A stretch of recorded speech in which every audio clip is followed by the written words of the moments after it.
A question I ask all over the world, what does school teach you about money? And the answer is nothing. And that's not a mistake. That's not an accident. But the way to keep the poor and middle class working hard is never teach them what the rich know. It's what the rich teach their kids about money, the poor and middle class do not. But our school system will never tell us that. And today in the world, America especially, is this gap between the rich and everybody else. And I know the game of the rich. My rich dad taught me, you know it because you're the banker. The game the bankers and the rich play is different than what they teach you in school. And that's the story of rich dad, poor dad. My poor dad, they don't know anything about money. And they're teaching our kids. And my rich dad was an entrepreneur who never finished school. So all of the pieces of the puzzle, and when Fuller scolded me back in '83, the pieces of the puzzle and my life started to come together. It's not get a job, work hard, save money, and invest in a well-diversified portfolio of stocks, bonds, mutual funds, and ETFs. The financial industry is two things: debt and taxes. Debt and taxes. You see, debt and taxes make the rich richer, and debt and taxes make the poor middle class poorer. So that's why lesson number one in Rich Dad, Poor Dad is the rich don't work for money.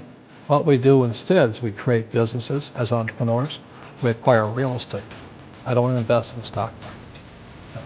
So the reason is because as entrepreneurs, I have more control over my income, how much I make, and how much I pay in taxes. And because I'm an entrepreneur as well as an investor in real estate, I pay zero tax. So every time I make, let's say, $1 million as an entrepreneur, I immediately invested in real estate. I have a 4-to-1 step up.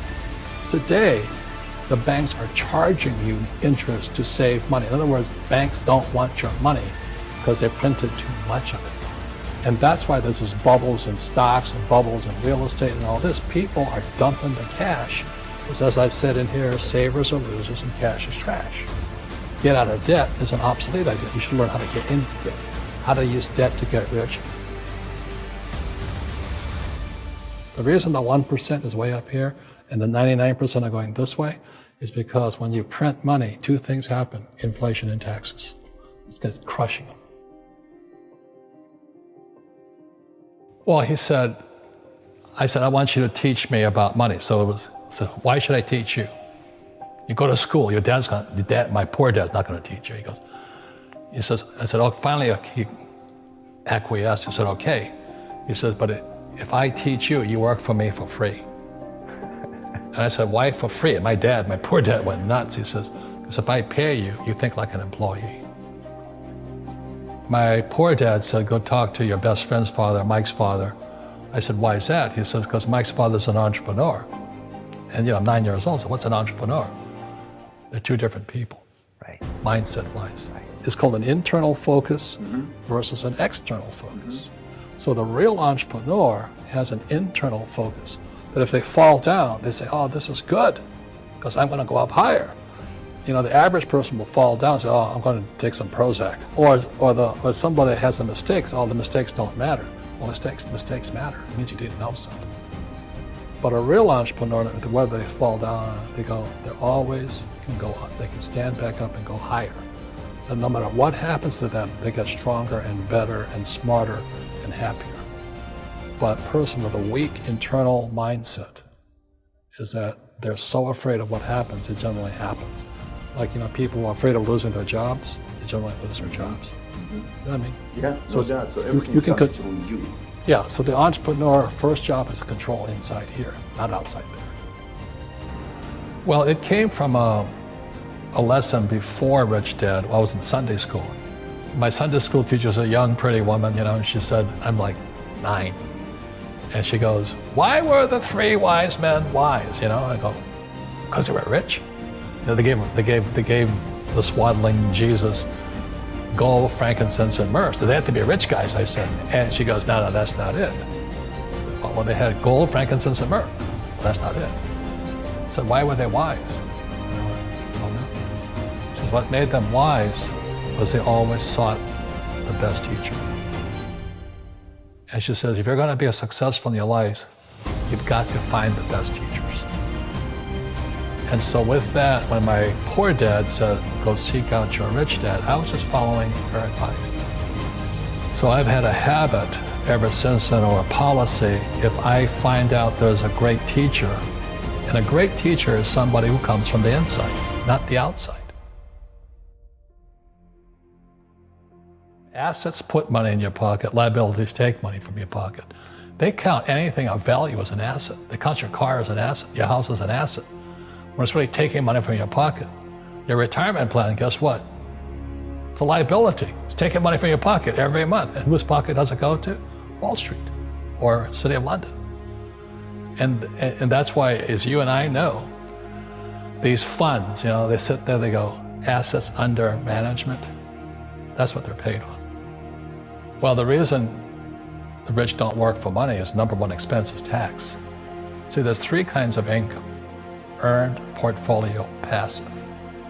So earned income is if I get a job, that's earned income. If I'm a doctor or a programmer, that's earned income because I'm working for it. If I buy, let's say, Apple for $10 and I sell it for $20, that's portfolio income, capital gains. Yeah. But passive income, which is cash flow, is never taxed.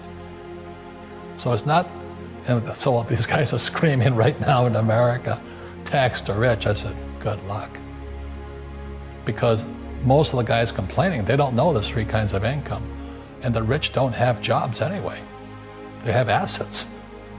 And so the average schmo out there, poor guy, you know, sent the kid to school, they don't learn this. So that's why in Fake, as you were talking about it, there's a newspaper article about Jared Kushner. And he explains how the Trumps and the Kushners don't pay taxes and make millions of dollars. And the reporter couldn't understand him because they're not, our schools will never teach you that, three types of income. And they judged him and say they're wrong and it's cheating. And we see that over and over again. Amazon not paying taxes. What do you say to people when they come up to you and say, Robert, it's not fair. It's not fair they're not paying taxes? Well, there's always three sides to a coin, you know, heads, tails, and the edge. You know, so which side of the coin are you on? From my side, it's fair. But this is the difference. Everybody can do the same thing I do because the tax laws are for everybody. You know, we don't say, well, the tax laws are only for the rich. No, the tax laws are for everybody to use if you have the right financial education. And the reason I'm an advocate of financial education, without that education, you have to pay taxes. You see, very few people will buy what I do, make $1 million and pay zero tax. That takes, and my rich dad taught me that playing Monopoly. That's how it started, you know, 4 greenhouses, 1 red hotel. Or the McDonald's formula, I write about it here. McDonald's, Ray Kroc. Yeah. McDonald's is in the real estate business. So they sell hamburgers, but they buy real estate, so they pay no taxes. You know, this guy Bezos, well, he's $16 billion. How much tax did they pay on that $16 billion?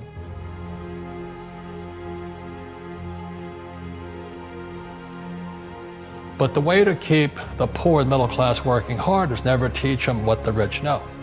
It's what the rich teach their kids about money, the poor and middle class do not.